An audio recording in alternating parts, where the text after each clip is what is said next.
Step back to a pantry you remember as we explore 11 canned staples that were wildly popular about 50 years ago but are rare on shelves today. From Franco-American macaroni with cheese sauce, Hunt's pudding snack packs in metal cans, Campbell's pepper pot soup, Old El Paso canned tortillas, Nutina, and canned brown bread from B&M, these brands tell a vivid story of a different food landscape. We'll also explore Libby's Fruit Float, Chef Boyardee Pac-Man pasta, Armor Treat canned meat, Neo-Life Stroganoff-style casserole, and Dinty Moore meatball stew.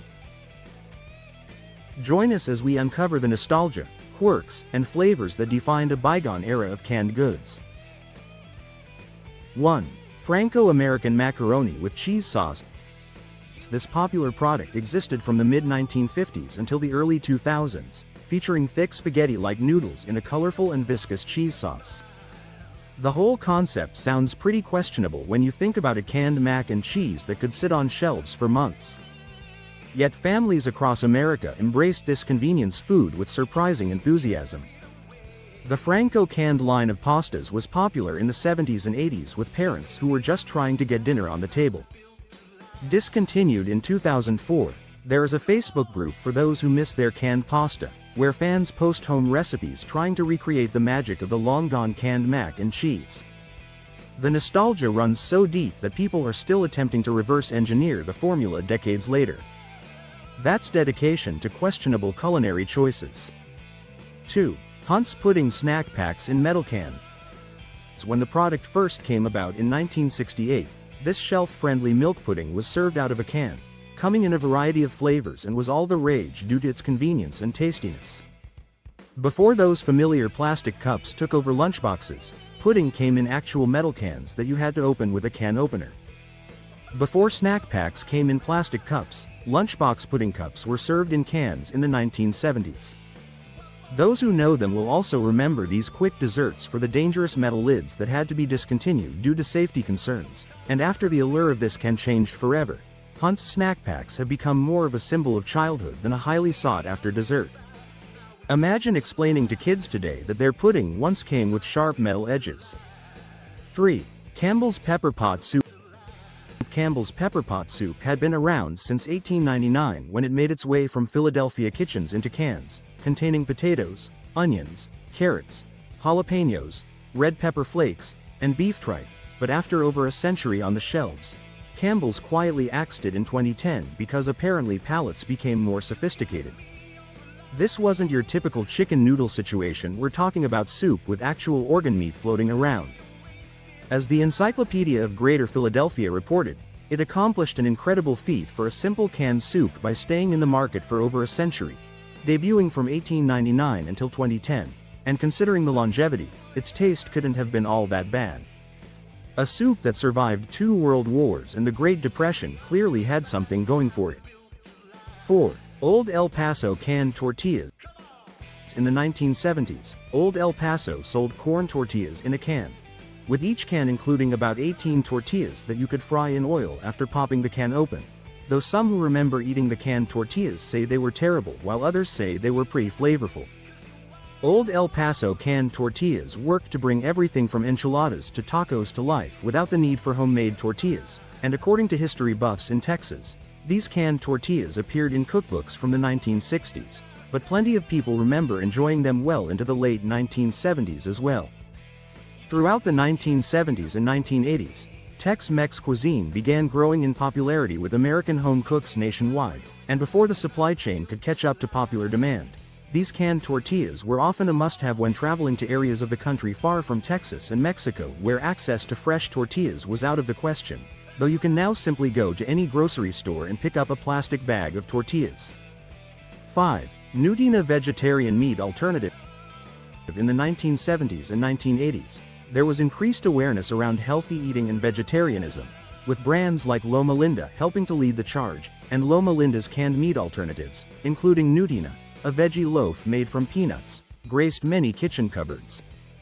According to Takeout, vegetarianism only gained widespread popularity as a lifestyle choice in the 1970s, and one of the earliest meat substitutes available was Nutina, developed by Loma Linda, a company affiliated with the Seventh-day Adventists, with this canned protein alternative primarily crafted from peanut paste, soy, corn, and rice. Long before Beyond Meat and Impossible Burgers dominated headlines, vegetarians were opening cans of this peanut-based protein substitute. It might sound unappetizing by today's standards, but it was revolutionary for its time. Today, Loma Linda Foods still sells an array of canned goods, from nut meats and veg burgers to a plant-based seafood alternative called Tuno. 6. Canned brown bread from B&M.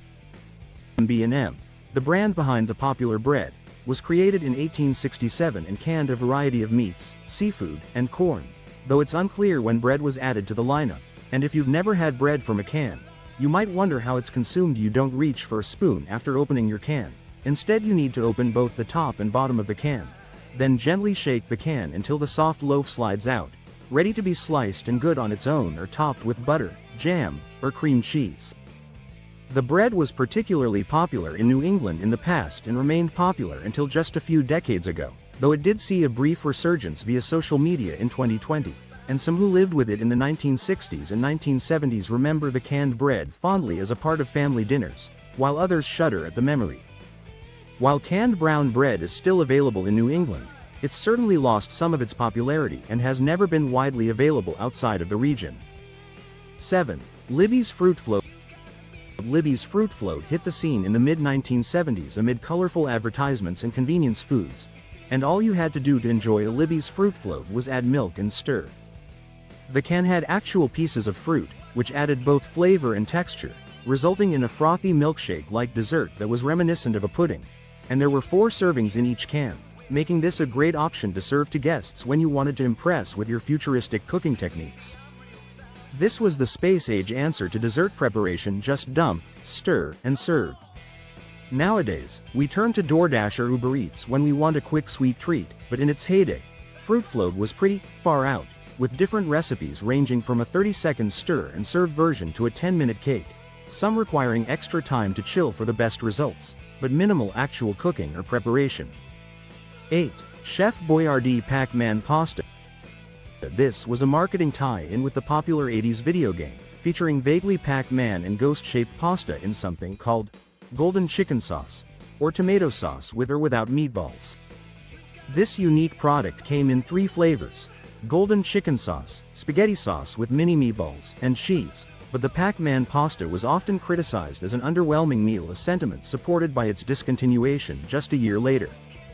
While it is probably fair to say that neither of these 2 pasta products could compete with a real Italian nonna, they both brought some truly unique vintage cans into the world, and regardless of which flavored pasta you selected, the can would come with a vibrant illustration featuring Shredder cutting his way out of the aluminum and the 4 main characters drawn with their swords in hand, ready to head to battle. Like the food or not, these old cans added quite a bit of color to the dinner table.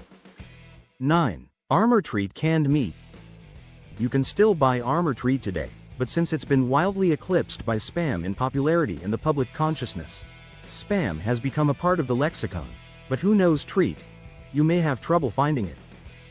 Today, Armor Treat is made with chicken, pork, and smoke flavoring, though the classic rectangular can promises it still offers a traditional baked ham taste, and according to a Reddit review comparing Treat with Spam Light and Walmart's house brand canned meat, Treat is less expensive than Spam, has more calories, fat, and sodium, and the flavor is salty and slightly metallic.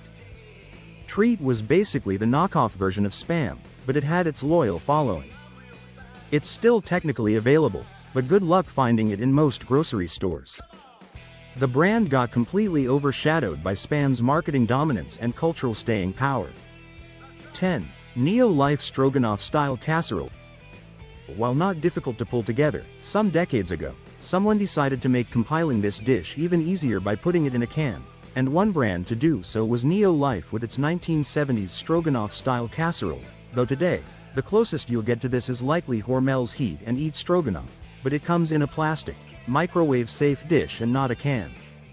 Neo-Life Nest's dehydrated food brand used its Nitro Guard protection to preserve its meals as long as possible, shooting nitrogen into each can to prevent the food inside from deteriorating over time, and this technology was applied to Neo-Life Nest's dehydrated Stroganoff-style casserole, meaning that the food could be consumed for decades after it was packaged, making stroganoff-style casserole a favorite among survivalists, with Neo-Life selling this product in bulk to folks across the United States in the 1970s, sometimes even in quantities large enough that they were said to last a full year for one adult. 11. Dinty Moore Meatball Stew. Since its premiere in 1935, the meatball stew and many of the company's canned foods have had great success, and reviews on Amazon show the Dinty Moore Meatball Stew was quite popular, made of beef meatballs, tomatoes, potatoes, carrots, and peas in a beef gravy, but they fell out of favor and were finally discontinued in 2016, mostly attributed to the size of the meatballs getting flatter and smaller as the company tried to cut production costs, but it ended up being detrimental to the brand's success. Dinty Moore is the king of canned stew, but in 2016, they made some enemies when they quietly gave the boot to one of their most beloved flavors. Meatball stew, which had been on shelves since 1935 as a variation of the classic beef stew but with big, soft meatballs instead of cubed beef. When you start shrinking the meatballs in your meatball stew, you've basically defeated the entire purpose of the product.